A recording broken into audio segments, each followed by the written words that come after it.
সে অনেক দিন আগের কথা। ইরাকের বাগদাদ নগরীর শেষ প্রান্তে মরুভূমির সীমানা ঘেঁষে একটি এলাকা, নাম তার বাব আল বসরা। সেখানে বসবাস করতেন আবু আলী নামে এক ব্যবসায়ী। ব্যবসা তার খেজুরের। মরুভূমির মধ্যে বেদুইনদের যে গ্রাম, সেই গ্রাম থেকে তিনি খেজুর আনতেন গাধার পিঠে বোঝাই করে, বিক্রি করতেন বাগদাদের বাজারে। ছেলে আলী আর তার স্ত্রী আজেরাকে নিয়ে তার সুখের সংসার। কিন্তু এই সুখ বেশি দিন টিকল না। আলীর বয়স তখন 10 বছর। খুবই বুদ্ধিমান আর চটপটে ছেলে। মক্তবে সবাই তাকে খুব পছন্দ করে তার ভালো আচরণের জন্য আর পরোপকারের জন্য। বাবার সাথে আলীও মাঝে মাঝে যেত বেদুইনদের গ্রামে। দিনভর বাগান ও বাগান থেকে খেজুর সংগ্রহ করে বোঝাই করত গাধার পিঠে। বিকেল বিকেল ফিরে আসত বাগদাদের বাজারে। সেদিন খেজুর সংগ্রহ করে বস্তা বোঝাই করতে করতে বিকেল গড়িয়ে গেল। সন্ধ্যার পরে মরুভূমির পথটুকু পাড়ি দেওয়া খুবই ঝুঁকিপূর্ণ। ডাকাতদের কবলে পড়ার সম্ভাবনা থাকে। বাবা আলী, কি করা যায় বলো তো?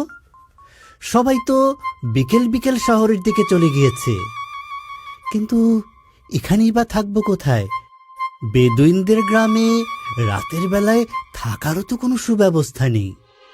কি করা যায় বাবা বলো তো? যাবো নাকি যাবো না? আমার মনে হয় চলে গেলেই ভালো হয় আব্বাজান। ঠিক আছে, আল্লাহর উপর ভরসা করে চলো রওনা হই। অবশেষে মাল সামানা নিয়ে শহরের দিকেই পা বাড়ালেন। চাঁদ নেই আকাশে।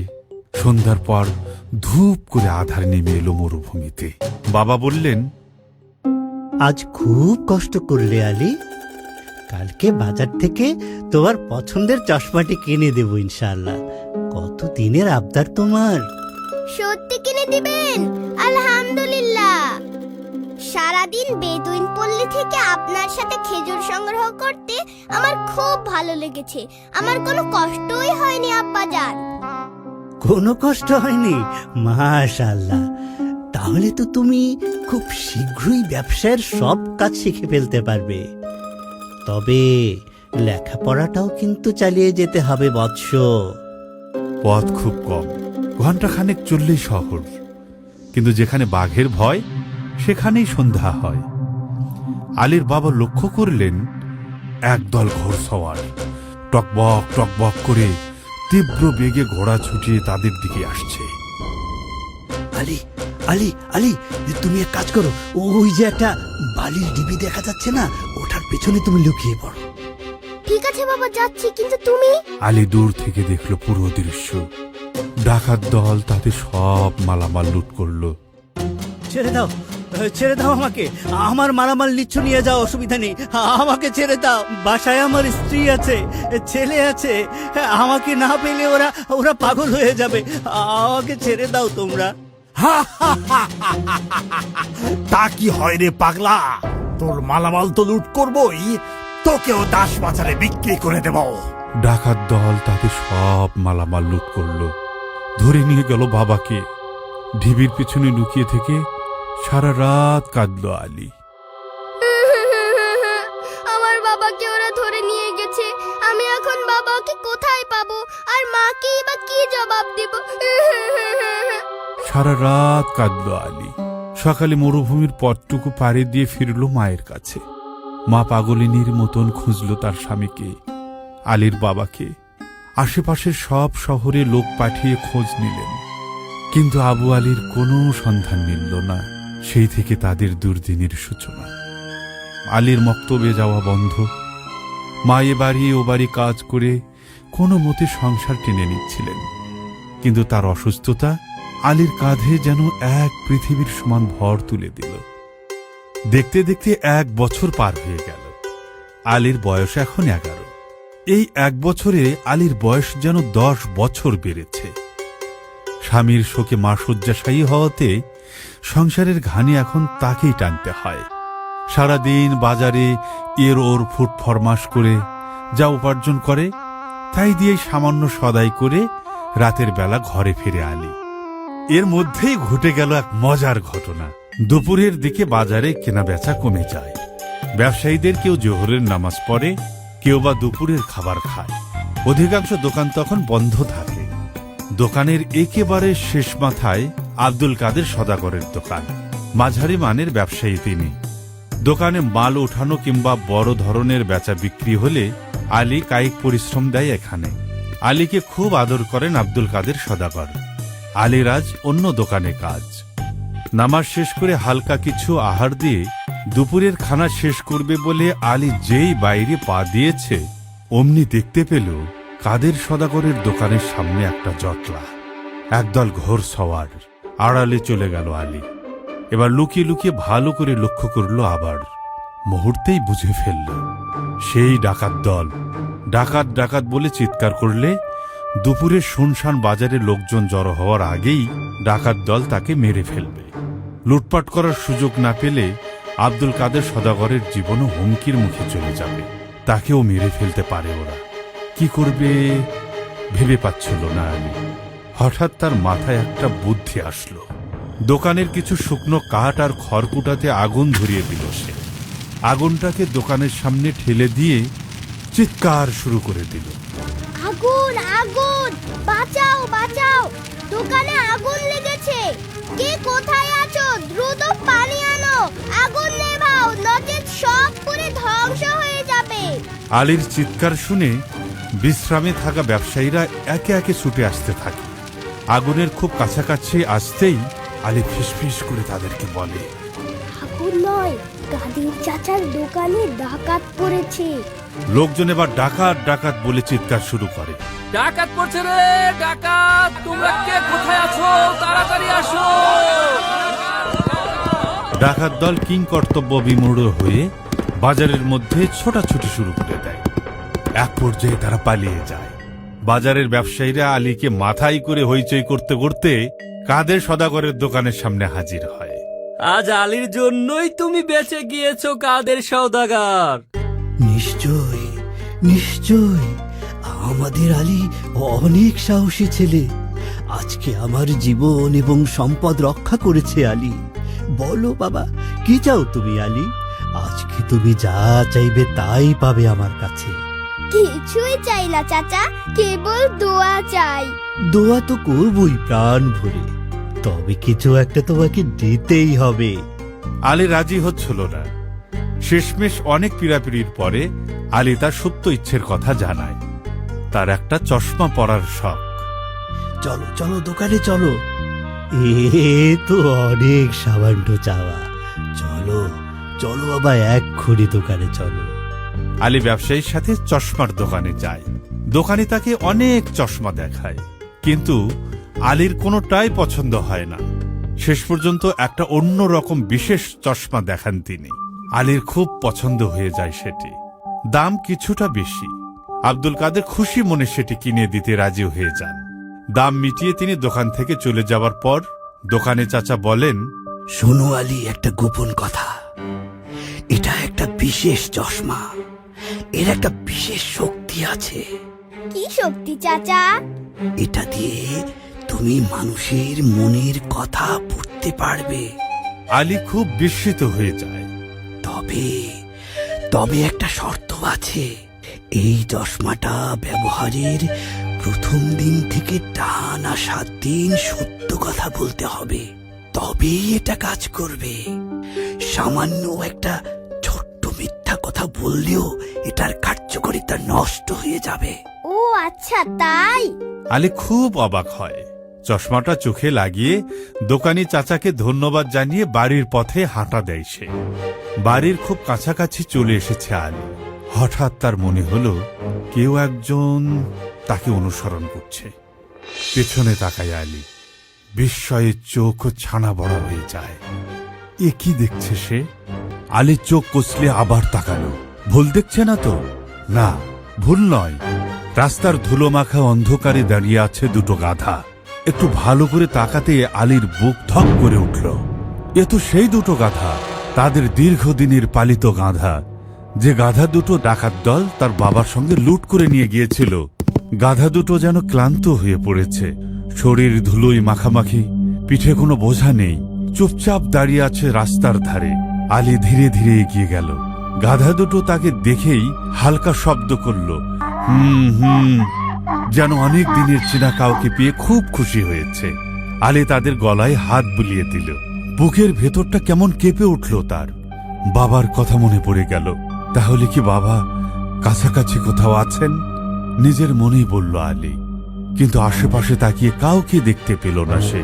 চারিদিকে নিঝুম, শুধু সন্ধ্যার বাতাসে মরুভূমির ধুলো উঠছে। হঠাৎ তার মনে পড়ল নতুন চশমাটার কথা। আচ্ছা আচ্ছা, এটি দিয়ে কি পশু পাখির মনের কথাও পড়া যাবে? দোকানদার চাচা বলেছিলেন, এটা দিয়ে তুমি মানুষের মনের কথা পড়তে পারবে, তবে একটা শর্ত আছে। এই চশমাটা ব্যবহারের প্রথম দিন থেকে টানা 7 দিন সত্য কথা বলতে হবে, তবেই এটা কাজ করবে। আলী তবু সাবধানে চশমাটা চোখে পড়ল। চারিদিকে তাকিয়ে দেখল সবকিছু আগের মতোই লাগছে।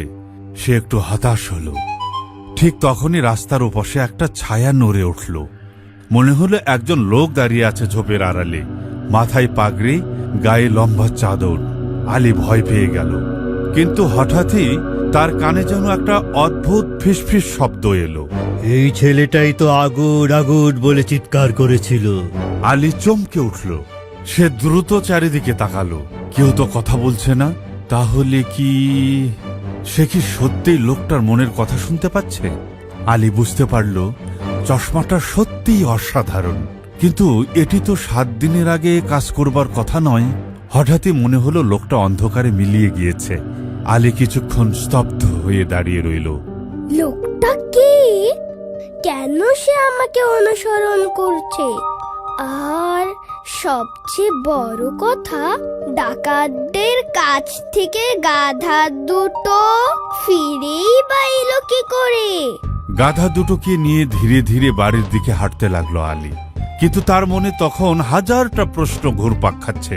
সে বুঝতে পারছে আজকের এই ঘটনা তাকে খুব শীঘ্রই নিয়ে যাবে এক ভয়ঙ্কর রহস্যের কিনারে। আর সেই রহস্যের সঙ্গে জড়িয়ে আছে তার হারিয়ে যাওয়া বাবা।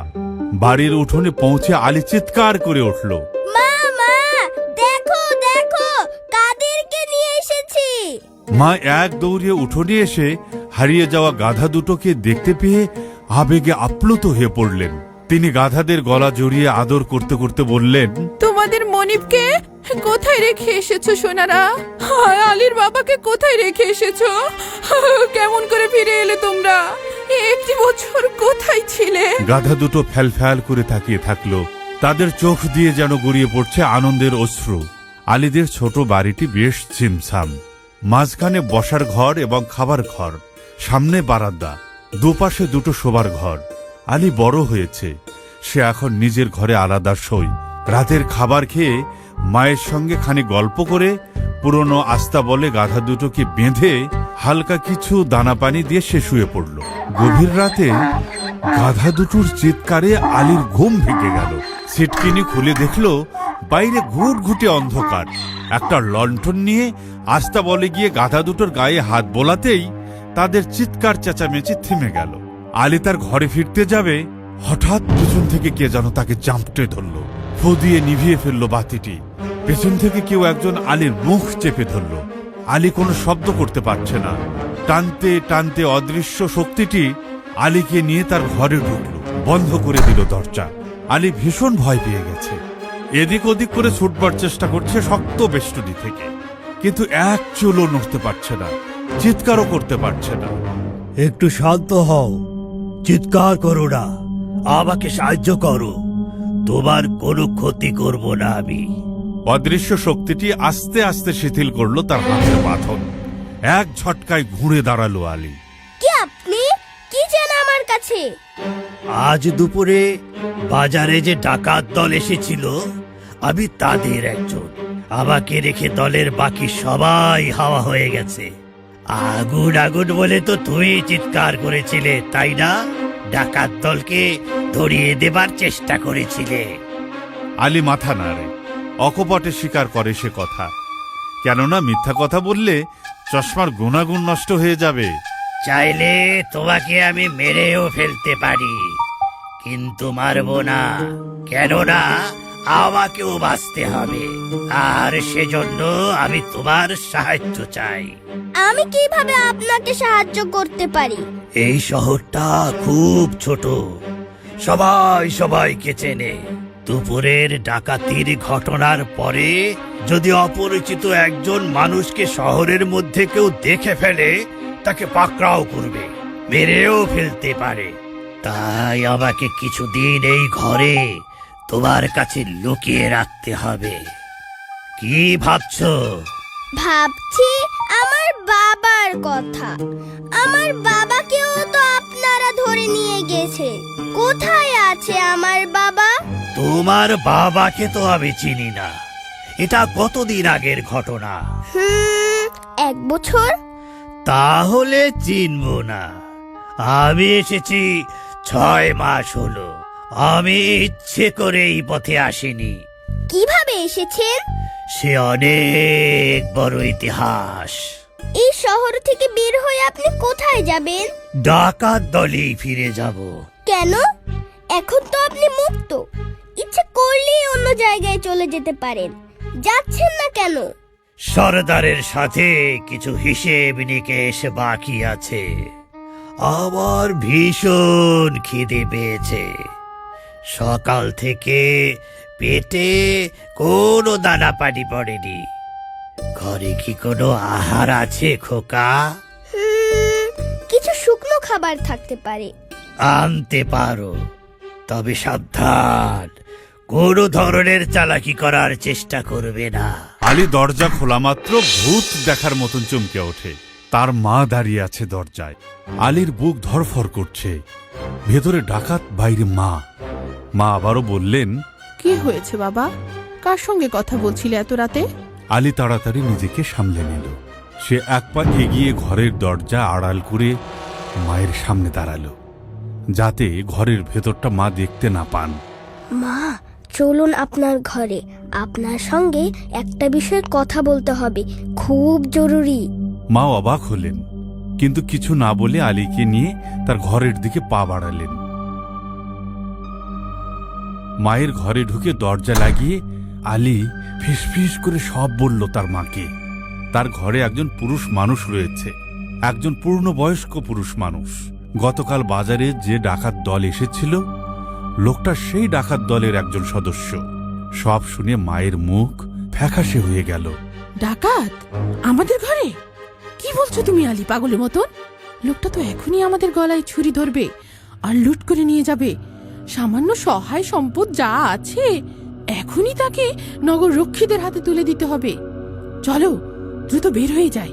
আলী শান্ত গলায় বলল, থামুন আম্মা যান, অস্থির হবেন না। আমি জানি এটা অত্যন্ত বিপজ্জনক, কিন্তু মা, এই লোকটা বলেছে সে বাবার খোঁজ খবর দিতে পারবে। আর তাছাড়া সে যদি কোনোভাবে জানতে পারে আমরা তাকে নগর রক্ষীদের হাতে তুলে দেব, তাহলে সে আমাদের দুজনকেই খুন করে এখান থেকে পালিয়ে যাবে। গভীর চিন্তায় মা চুপ করে রইলেন। আলী আবার বলল, আর একটা কথা মা, কাল তাকে ঘরে একা রেখে গাধা দুটো নিয়ে আমাকে বাইরে যেতে হবে। আপনি যে সবকিছু জেনে গেছেন তা যেন কোনোভাবেই সে বুঝতে না পারে, এবং একজন সাধারণ মেহমানের মতনই তার সাথে আচরণ করবেন। গাধা দুটোকে কেন সঙ্গে নেবে বাবা? আমি ভাবছি মালামাল পরিবহনে এ দুটোকে কাজে লাগাবো। মাথায় বোঝা টেনে টেনে আমি যে ভীষণ পরিশ্রান্ত হয়ে গেছি আম্মা জান। মা আলীর মাথায় হাত বুলিয়ে দিলেন। আমার সাহসী ছেলে, বাবার মতনই বুদ্ধিমান ব্যবসায়ী হবে তুমি। তবে একটি কথা, বাবা হারিয়ে যাওয়ার পর থেকে শুধু বোঝা নয়, আমাকেও তোমার মাথায় বয়ে নিয়ে যাচ্ছ। আল্লাহ নিশ্চয় তোমাকে এর উত্তম যা যা দান করবেন। তবে আজকে যা বললে সেটা নিয়ে আমি খুব চিন্তিত হয়ে পড়েছি বৎস। ঠিক আছে, তুমি যেটা ভালো মনে করছো সেভাবেই পা ফেলো, তবে খুব সাবধানে। মনে রেখো, এই পথে ভুল করলে বিপদ শুধু তোমার নয়, আমার এবং আমাদের সবারই। আলী মাথার নাড়ল। কিছুক্ষণ পর সে খাবার ঘর থেকে শুকনো রুটি, খেজুর আর পানি নিয়ে নিজের ঘরে ফিরে এলো। লোকটা তখনও সতর্ক হয়ে বসেছিল। আলী খাবার এগিয়ে দিতেই সে বুভুক্ষের মতো খাবার খেতে শুরু করলো। ক্ষুধার্ত পেট ঠান্ডা হলো। অনেকক্ষণ সে চুপ করে থাকলো। তারপর ধীরে ধীরে বলতে শুরু করলো। তুমি জানো না তুমি আমার কত বড় উপকার করলে। আমি না জানলেও আমার দলের নিশ্চয়ই অনেকেই জানে তোমার বাবার কথা। যদি দস্যু দলে আবার ফিরে যেতে পারি তবে নিশ্চয়ই তোমার বাবাকে খুঁজে পেতে সাহায্য করব। কিন্তু কেন? আপনিও তো একজন ডাকাত, আপনি কেন আমার বাবাকে খুঁজে পেতে সহায়তা করবেন? ডাকাত দলে আছি, তাই আমাকে ডাকাত বলতেই পারো হে উপকারী বালক। তবে কেন আমি এখনো এই দলে রয়ে গেছি, সেই কাহিনী শুনলে আমার প্রতি তোমার ধারণা কিছুটা পরিবর্তন হতে পারে। এই যে আমার আঙুল দেখতে পাচ্ছ, এখানে এটা কি আছে? এ তো আংটি, কি সুন্দর, নিশ্চয়ই অনেক দামি। ঠিকই ধরেছ বালক, খাঁটি হীরের আংটি। অবশ্য দস্যু সর্দার জানে এটি একটি নকল হীরের আংটি, না হলে কবে এটি কেড়ে নিতেন? এই আংটি আমাকে এখনো পর্যন্ত ডাকাত দলের সদস্য হয়ে তাদের সাথে দস্যুপনা করতে বাধ্য করছে। কি বলছেন জনাব? একটা আংটি কি করে আপনাকে ডাকাত দলের সঙ্গে আটকে রেখেছে?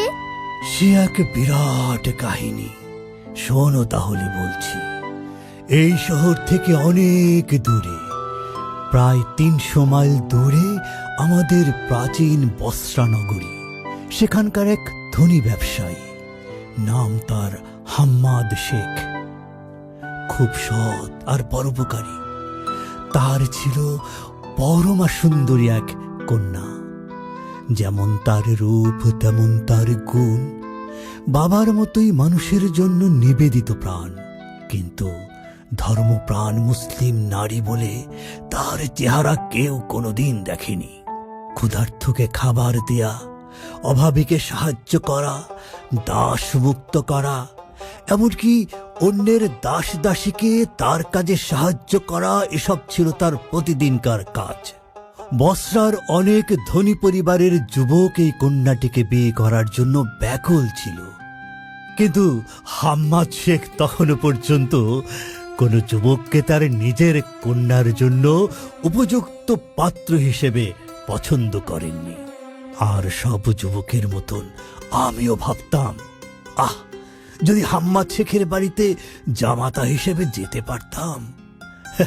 কিন্তু আমার মতন একজন ভবঘুরে যুবকের জন্য এটি ছিল এক আকাশ কুসুম কল্পনা। এর মধ্যে ঘটল এক অভাবনীয় ঘটনা। বন্ধুরা, কি সেই ঘটনা ঘটলো তা কি তোমরা জানতে চাও? তাহলে অপেক্ষা করো পরের পর্বের জন্য।